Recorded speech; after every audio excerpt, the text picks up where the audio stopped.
भारत माता की। भारत माता की। भारत माता की। हम ये पावन धरती का बारंबार प्रणाम करित है।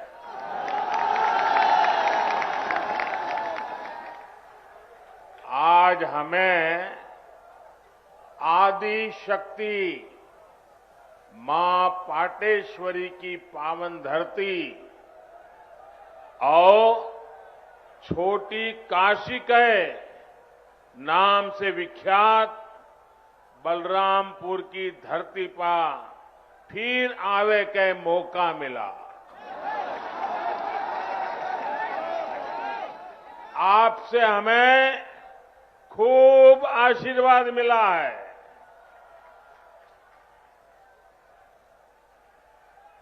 यूपी की राज्यपाल श्रीमती आनंदीबेन,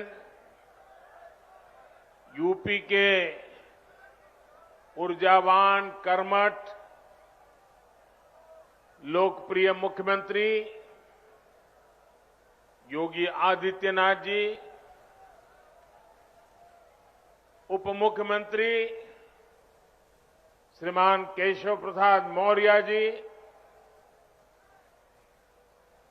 केंद्रीय मंत्री गजेंद्र सिंह शेखावत, कौशल किशोर जी, राज्य सरकार में मंत्री महेंद्र सिंह, रमापति शास्त्री, मुकुट बिहारी वर्मा, ब्रजेश पाठक, आशुतोष टंडन, बलदेव ओलाद जी, श्री पलटूराम जी, मंच पर उपस्थित सभी संसद के मेरे साथीगण, सभी आदरणीय विधायकगण, जिला पंचायतों के सदस्य और मेरे प्यारे भाइयों और बहनों,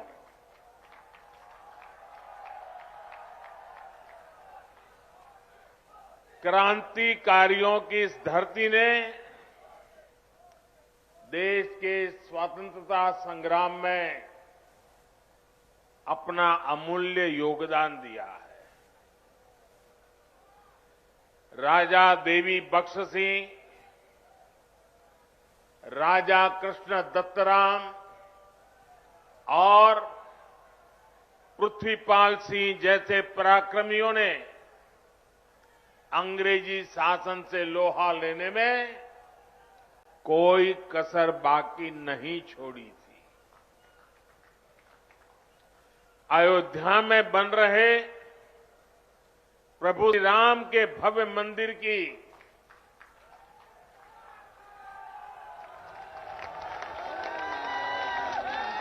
जब जब बात होगी, बलरामपुर रियासत के महाराजा पाटेश्वरी प्रसाद सिंह के योगदान का उल्लेख जरूर होगा। बलरामपुर के लोग तो इतने पारखी है कि उन्होंने नानाजी देशमुख और अटल बिहारी वाजपेयी के रूप में दो भारत रत्नों को गढ़ा है, उन्हें संवारा है। साथियों, राष्ट्र निर्माताओं और राष्ट्र रक्षकों की इस धरती से मैं आज देश के उन सभी वीर योद्धाओं को भी श्रद्धांजलि दे रहा हूं जिनका 8 दिसंबर को हेलीकॉप्टर हादसे में निधन हो गया। भारत के पहले chief of defence staff general Bipin Rawat ji का जाना हर भारत प्रेमी के लिए, हर राष्ट्र भक्त के लिए बहुत बड़ी क्षति है। जनरल बिपिन रावत जी जितने जांबाज थे, देश की सेनाओं को आत्मनिर्भर बनाने के लिए जितनी मेहनत करते थे, पूरा देश उसका साक्षी रहा है। एक सैनिक सिर्फ उसी समय तक सैनिक नहीं रहता जितने दिन वो सेना में रहता है। उसका पूरा जीवन एक योद्धा की तरह होता है। अनुशासन, देश की आन बान शान के लिए वो हर पल समर्पित होता है। गीता में कहा गया है, नैनम छिदन्ति शस्त्राणि, नैनम दहति पावकः, ना शस्त्र उसे छिन्न भिन्न कर सकते हैं, ना अग्नि उसे जला सकती है। जनरल बिपिन रावत आने वाले दिनों में अपने भारत को नए संकल्पों के साथ वे जहां होंगे वहां से भारत को आगे बढ़ते हुए देखेंगे। देश की सीमाओं की सुरक्षा बढ़ाने का काम, बॉर्डर इंफ्रास्ट्रक्चर को मजबूत करने का काम, देश की सेनाओं को आत्मनिर्भर बनाने का अभियान, तीनों सेनाओं में तालमेल सुदृढ़ करने का अभियान, ऐसे अनेक काम तेजी से आगे बढ़ता रहेगा। भारत दुख में है, लेकिन दर्द सहते हुए भी हम ना अपनी गति रोकते हैं और ना ही हमारी प्रगति। भारत रुकेगा नहीं, भारत थमेगा नहीं। हम भारतीय मिलकर और मेहनत करेंगे। देश के भीतर और देश के बाहर बैठी हर चुनौती का मुकाबला करेंगे। भारत को और शक्तिशाली और समृद्ध बनाएंगे। साथियों, यूपी के सपूत देवरिया के रहने वाले ग्रुप कैप्टन वरुण सिंह जी का जीवन बचाने के लिए डॉक्टर जी जान से लगे हुए हैं। मैं मां पाटेश्वरी से उनके जीवन की रक्षा की प्रार्थना करता हूं। देश आज वरुण सिंह जी के परिवार के साथ है। जिन वीरों को हमने खोया है, उनके परिवारों के साथ है। भाइयों और बहनों, राष्ट्र प्रथम की भावना को सर्वोपरि रखते हुए देश आज हर वो काम कर रहा है जो 21वीं सदी में हमें नई ऊंचाई पर ले जाए। देश के विकास के लिए ये भी बहुत जरूरी है कि पानी की कमी कभी बाधा न बने। इसलिए देश की नदियों के जल के सदुपयोग हो, किसानों के खेत तक पर्याप्त पानी पहुंचे, ये सरकार की सर्वोच्च प्राथमिकताओं में से एक है। सरयू नहर राष्ट्रीय परियोजना का पूरा होना इस बात का सबूत है कि जब सोच ईमानदार होती है तो काम भी दमदार होता है।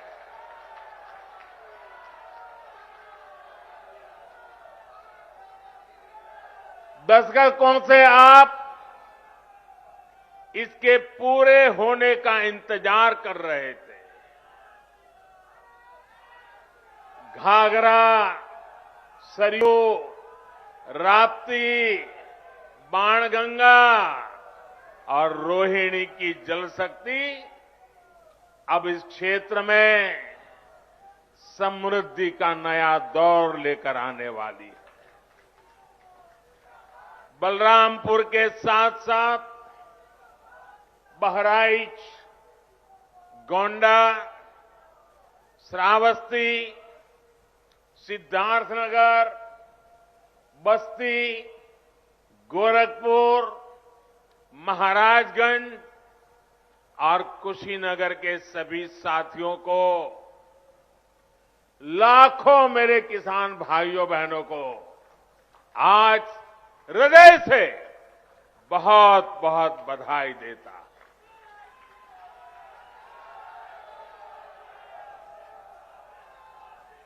बारिश के मौसम में इस क्षेत्र में जो परेशानियां आती हैं, उनका हल निकालने में इससे मदद मिलेगी। और मैं जानता हूं मेरे प्यारे भाइयों बहनों, हमारे यहां तो इतिहास गवाह है,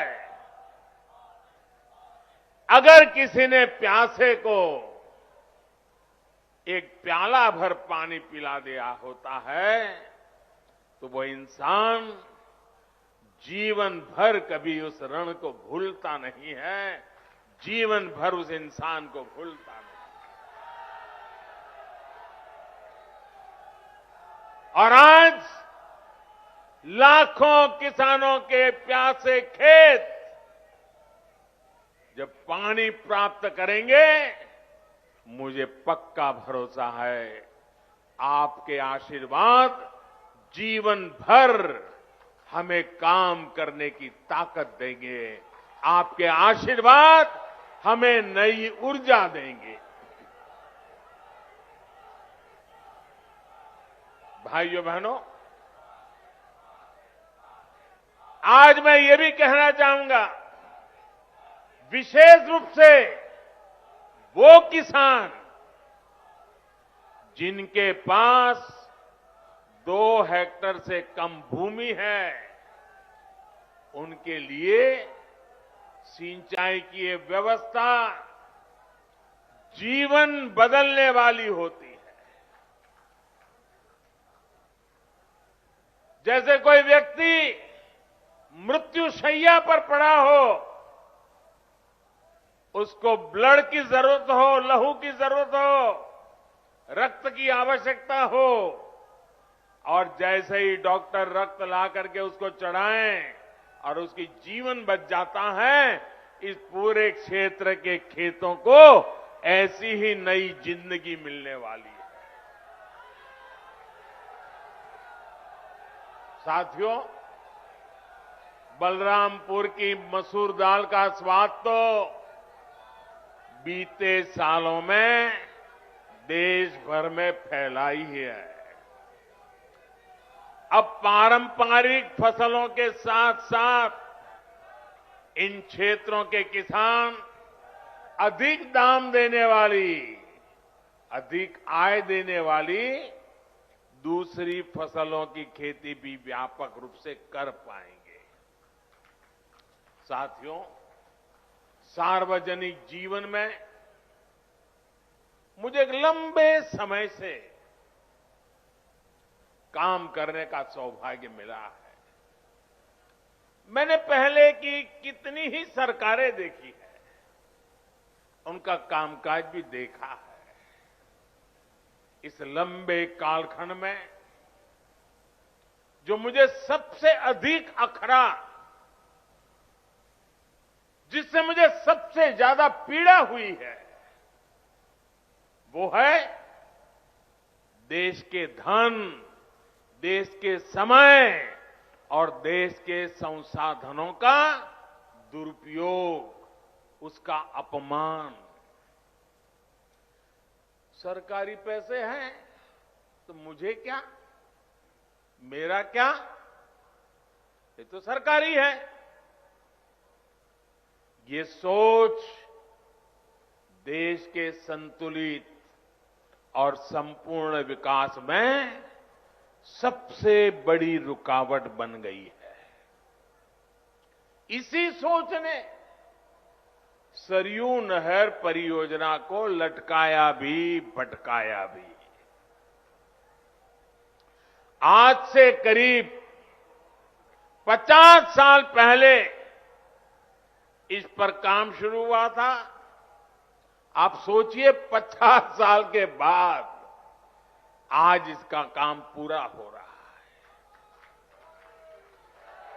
जब इस परियोजना पर काम शुरू हुआ था,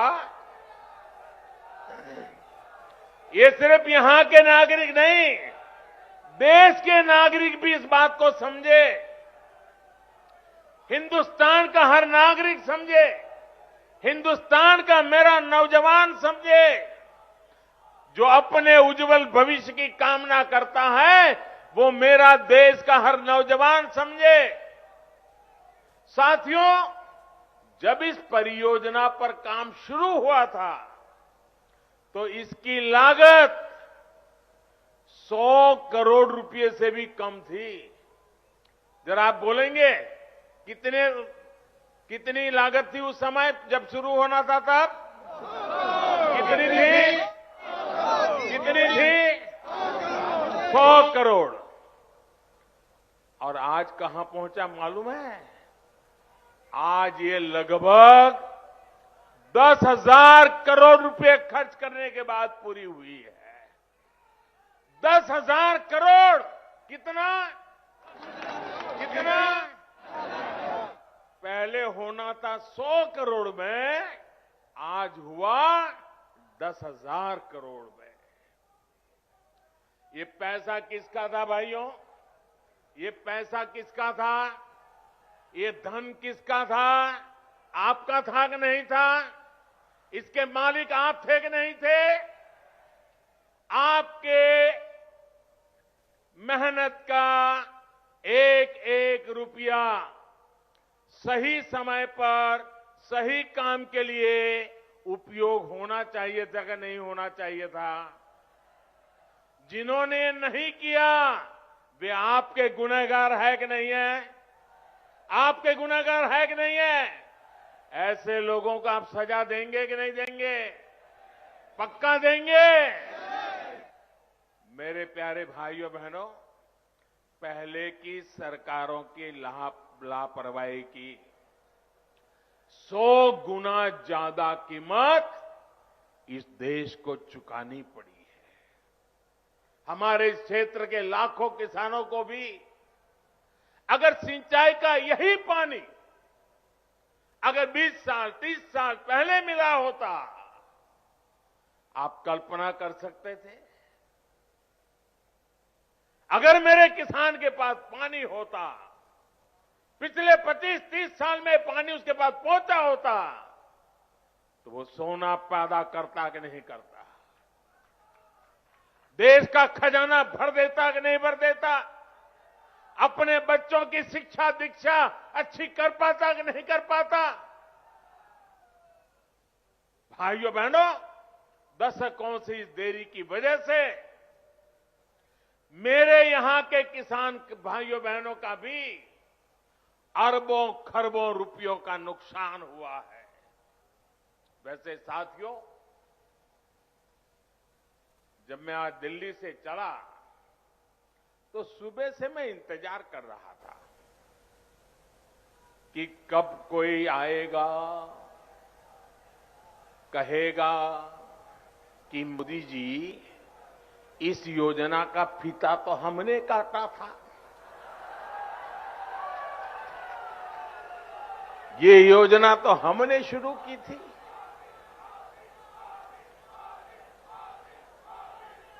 कुछ लोग हैं जिनकी आदत है ऐसा कहने की। हो सकता है बचपन में इस योजना का फीता भी उन्होंने ही काटा हो। साथियों, कुछ लोगों की प्राथमिकता फीता काटना है, हम लोगों की प्राथमिकता योजनाओं को समय पर पूरा करना है।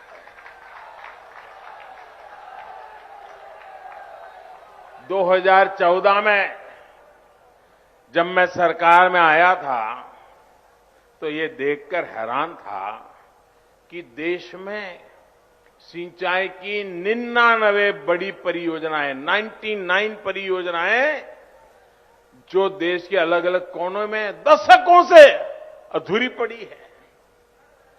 हमने देखा कि सरयू नहर परियोजना में कितनी ही जगहों पर नहरें आपस में जुड़ी ही नहीं थी, पानी आखिरी छोर तक पहुंचाने की व्यवस्था ही नहीं थी।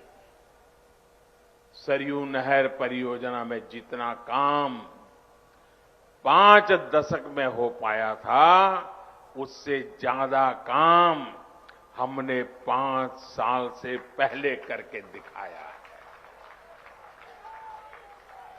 साथियों, यही तो डबल इंजन की सरकार है, यही तो डबल इंजन सरकार के काम का रफ्तार है। और आप याद रखिए, योगी जी के आने के बाद हमने बाण सागर परियोजना का लोकार्पण किया।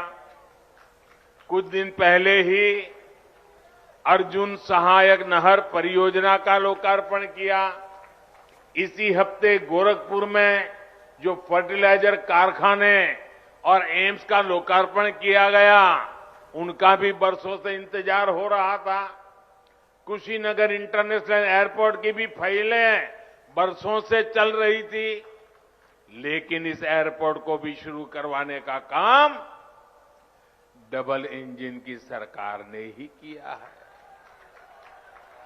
साथियों, हमारी सरकार किस तरह बरसों पुराने सपनों को साकार कर रही है, इसका एक और उदाहरण केन बेतवा लिंक परियोजना भी है।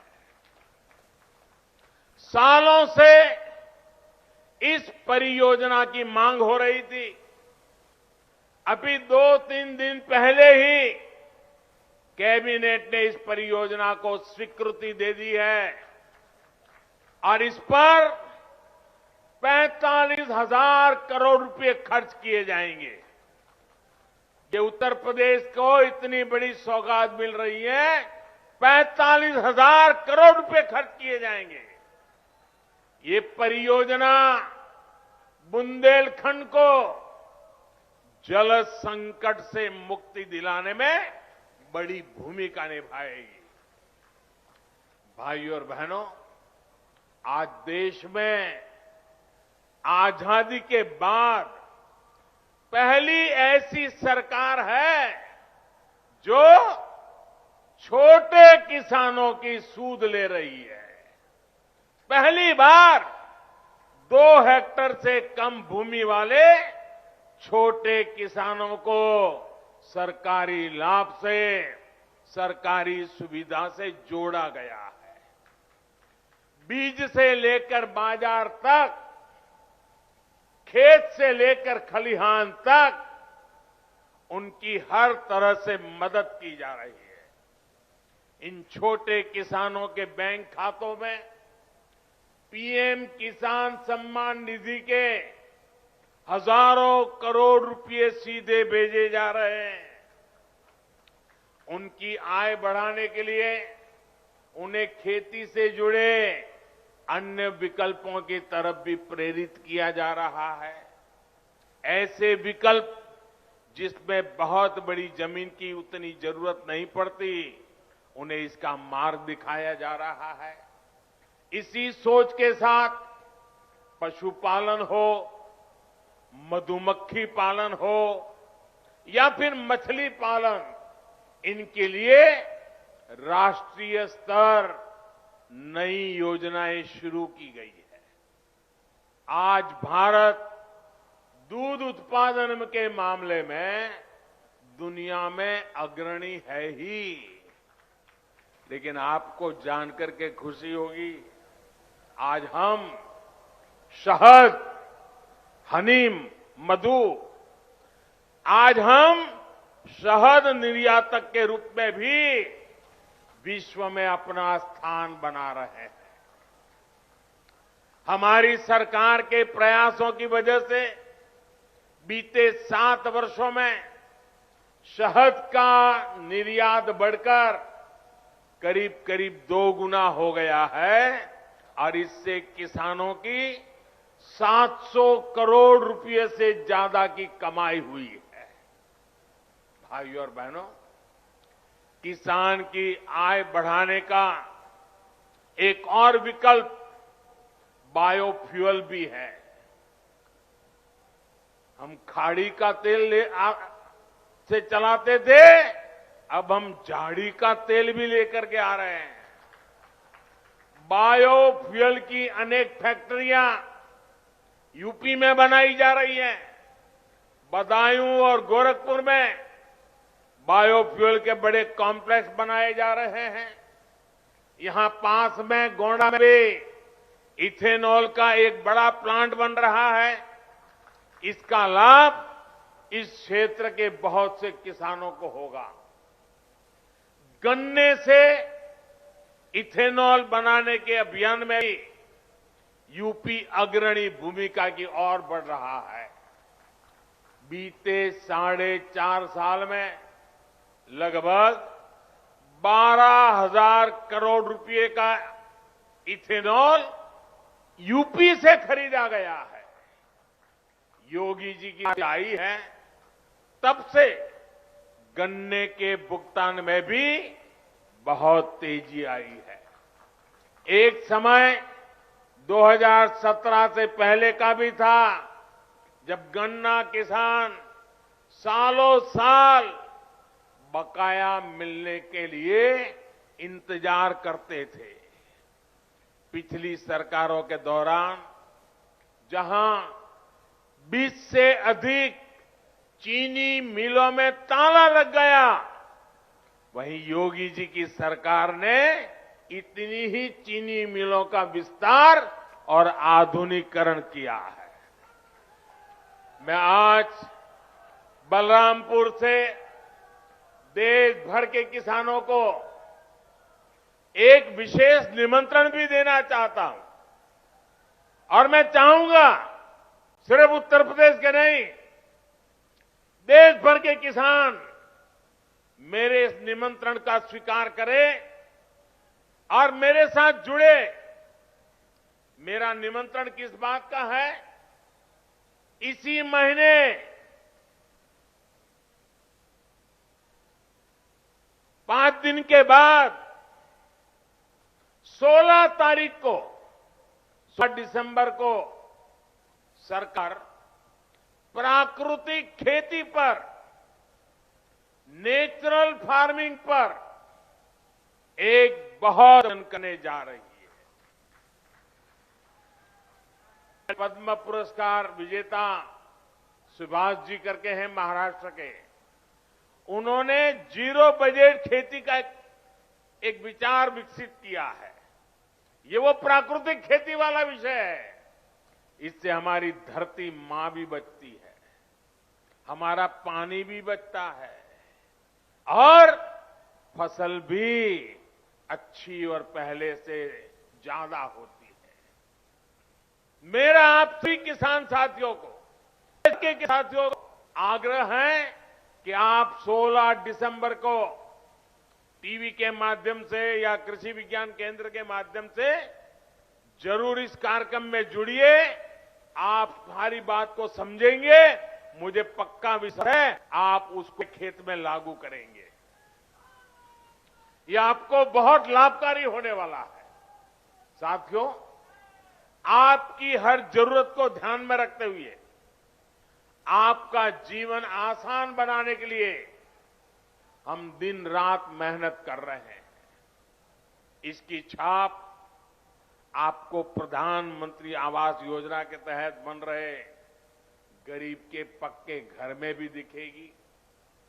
पीएम आवास के तहत मिल रहे घरों में इज्जत घर यानी शौचालय है, उज्ज्वला की गैस है, सौभाग्य योजना का बिजली कनेक्शन है, उजाला का एलईडी बल्ब है, हर घर जल योजना के तहत मिल रहा पानी का कनेक्शन है।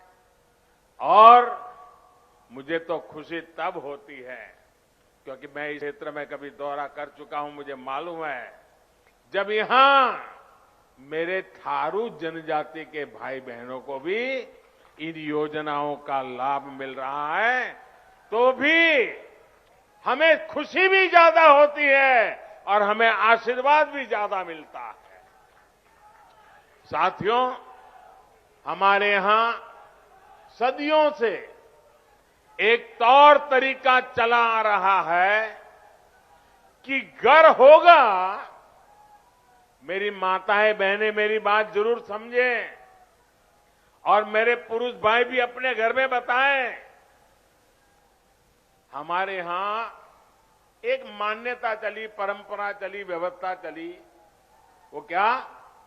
घर होगा तो पुरुष के नाम, दुकान होगी तो पुरुष के नाम, गाड़ी होगी तो पुरुष के नाम, खेत होगा तो पुरुष के नाम। महिलाओं के नाम पर कुछ भी नहीं। कुछ होता है क्या महिलाओं के नाम पर? नहीं होता है ना। मैं आपकी पीड़ाएं जानता हूं बराबर माताएं बहनें, और इसलिए हमने क्या किया, मुझे खुशी है, हमने क्या किया, पीएम आवास योजना के तहत जो घर बन रहे हैं ना, ज्यादातर घरों का मालिकाना हक हमने हमारी माताओं, बहनों, बेटियों को दे दिया है। इस वजह से देश में ऐसी बहनों की संख्या में बहुत अधिक वृद्धि हुई है जिनके अपने नाम पर कम से कम एक प्रॉपर्टी तो है। डबल इंजन की सरकार के प्रयासों से यूपी के 30 लाख से अधिक गरीब परिवारों को पक्का मिल चुका है। आने वाले दिनों में और भी ज्यादा नए घर बनाने के लिए अभी हमारी सरकार ने 2 लाख करोड़ रुपए से अधिक का प्रावधान किया है। यानी जिनको अभी तक पक्के घर नहीं मिले उन्हें आने वाले समय में भी जरूर मिलेंगे। साथियों, जब सरकार संवेदनशील हो, गरीबों की सुनती हो, उनका दुख दर्द समझती हो तो फर्क आता ही है। आता है कि नहीं आता है? फर्क आता है कि नहीं आता है? फर्क आता है कि नहीं आता है? अभी देश 100 साल में आई सबसे बड़ी महामारी से लड़ रहा है।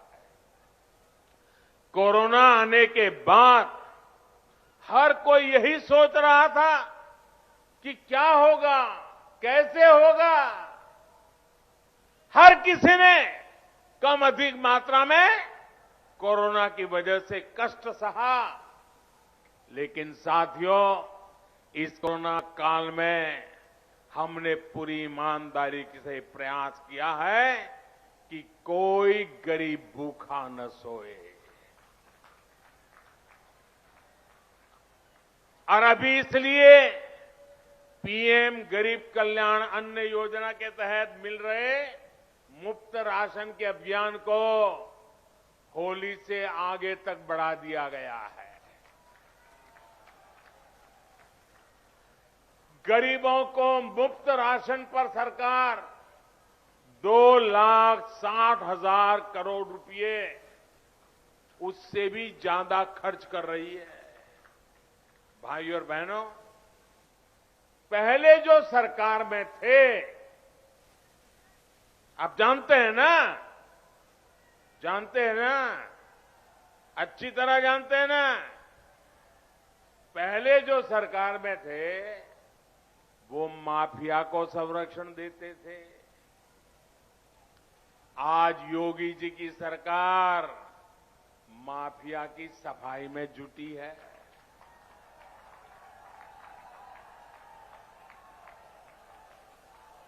तभी तो यूपी के लोग कहते हैं फर्क साफ है। पहले जो सरकार में थे वो बाहुबलियों को बढ़ाते थे।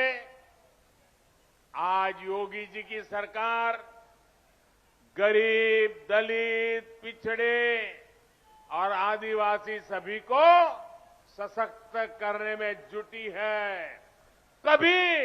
तभी तो यूपी के लोग कहते हैं फर्क साफ है।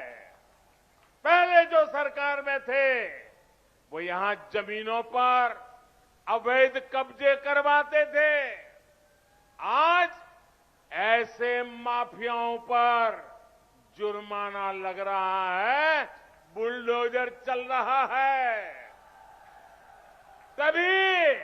तभी तो यूपी के लोग कहते हैं फर्क साफ है। पहले यूपी की बेटियां घर से निकलने से 100 बार सोचने के लिए मजबूर थी।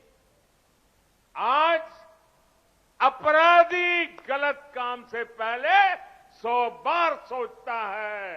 तभी तो यूपी के लोग कहते हैं फर्क साफ है। पहले बेटियां घर में दुबक कर रहने को मजबूर थी। अब यूपी के अपराधी जेल में दुबकते हैं। तभी तो कहते हैं फर्क साफ है। साथियों, आज मैं एक और योजना के बारे में जरूर बताना चाहता हूं जो यूपी के लोगों की बहुत मदद करने वाली है। और ये योजना है स्वामित्व योजना। स्वामित्व योजना के तहत आज गांवों में प्रॉपर्टी की मैपिंग कराकर घरों के, खेतों के मालिकाना हक के कागज लोगों को दिए जा रहे हैं। ये अभियान कुछ ही समय में यूपी के हर गांव तक पहुंचने वाला है। इससे आपको अवैध कब्जे के डर से मुक्ति मिलेगी और बैंकों से मदद लेना भी आपके लिए आसान हो जाएगा। अब गांव के युवाओं को बैंक से अपने काम के लिए पैसा जुटाने में दिक्कत भी नहीं आएगी। साथियों, हम सभी को मिलकर उत्तर प्रदेश को नई ऊंचाई पर ले जाना है।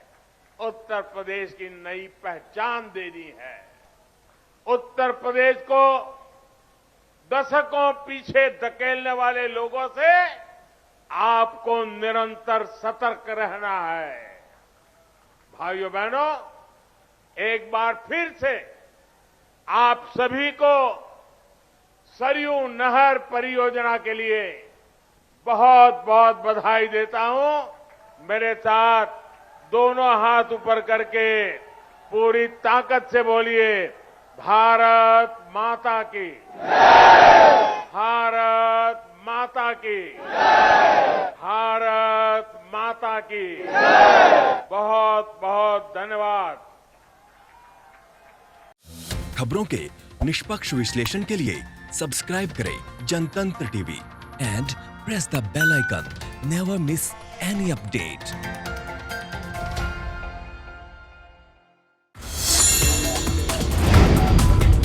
Download the Janatantra TV app, available on Google Play and App Store. Download it now.